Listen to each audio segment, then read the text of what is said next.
Billionaire boss pretends to be broke on every blind date, until he meets a single mom who. Ethan Cross had perfected the art of looking unimpressive. He wore scuffed brown shoes, drove a 10-year-old sedan with a temperamental radio, and claimed to work in logistics whenever someone asked what he did for a living.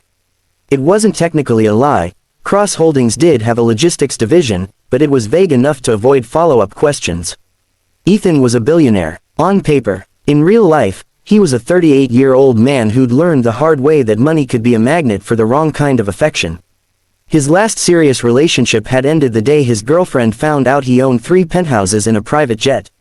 Her personality changed overnight, suddenly obsessed with our future, casually suggesting luxury vacations, and accidentally leaving designer catalogs on his kitchen counter. When he broke it off, she called him heartless. He decided then that any woman he dated next would meet Ethan, not his net worth. So on blind dates, he pretended to be broke. Not destitute, just getting by. Rent-controlled apartment, no savings to speak of. Comfortable enough, he'd say with a shrug. Most dates ended quickly after that. Some women grew visibly bored. Others offered forced smiles and checked their phones. A few politely finished dinner but never texted again. Ethan considered it a success. Better alone than wanted for the wrong reasons. Then he met Maya. They were set up by his assistant's sister, who insisted Maya was normal, kind, and not impressed by nonsense. That alone intrigued him. They met at a small neighborhood cafe, the kind with chipped mugs and handwritten menus. Maya arrived 5 minutes late, slightly out of breath, her dark hair pulled into a messy bun. "Sorry," she said, sliding into the chair across from him. Daycare pickup ran long. "I'm Maya, Ethan," he replied, smiling. Something about her felt real. No polished performance, no scanning the room. They ordered coffee. She got tea, cheap, plain. "So," she said, wrapping her hands around the mug, "tell me about you." Here it was, the test. "I work in logistics," he said. "It's fine, pays the bills, not exactly glamorous." She nodded, unfazed. "As long as you don't hate it." "I don't," he said. "What about you?" "I'm a single mom," she said simply. "I work part-time at a community center. Mostly after-school programs. No hesitation, no apology." "That's impressive," Ethan said. She laughed. "It's exhausting, but worth it." They talked for 2 hours. About books, bad movies, her 6-year-old son, Leo, who loved dinosaurs and hated bedtime. Ethan told her he lived in a small apartment and was saving slowly. She didn't flinch. When the check came, Ethan reached for it out of habit, then hesitated. Usually, this was the moment things shifted. But Maya pulled out her wallet. "Want to split it?" she asked. "Or I can get this one since I was late." Ethan stared at her. "Split is fine," he said, a little stunned. On their second date, she suggested a park. On the third, a free museum day. She never once asked about his car, his clothes, or his future earnings. She asked about him. Weeks passed, then months. Ethan found himself looking forward to Sundays with a feeling he hadn't had in years, anticipation without anxiety. Maya didn't want gifts. She wanted time. She didn't complain when plans had to work around Leo's schedule. She included Ethan in her life carefully, thoughtfully.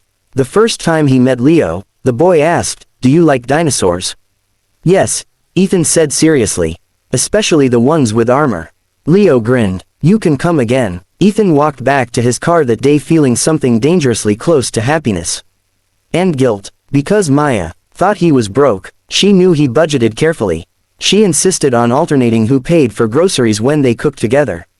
Once, when his old sedan stalled, she offered to help him look for a reliable used car, and sent him links under $5,000.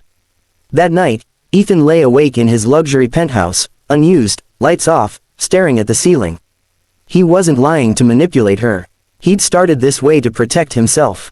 But now it felt like a wall between them. He decided to tell her. He planned a simple dinner at her place. Nothing extravagant, just honesty. Halfway through dessert, before he could speak, Maya took a breath. "There's something I should tell you," she said.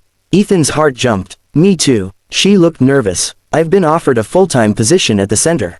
It's not a lot of money, but it would mean stability.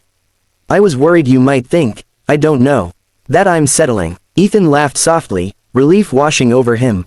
"Maya," he said, "I need to tell you something. I haven't been completely honest. She stiffened. I'm not broke, he continued. I pretended to be, because I've been burned before. I run a company, a big one. I have more money than I know what to do with. Silence filled the room. Maya stared at him, searching his face. You lied, she said quietly. Yes, he admitted, and I'm sorry, truly. She stood up, walked to the sink, and stared out the window. Ethan didn't follow. He waited, every muscle tense. Finally, she turned around.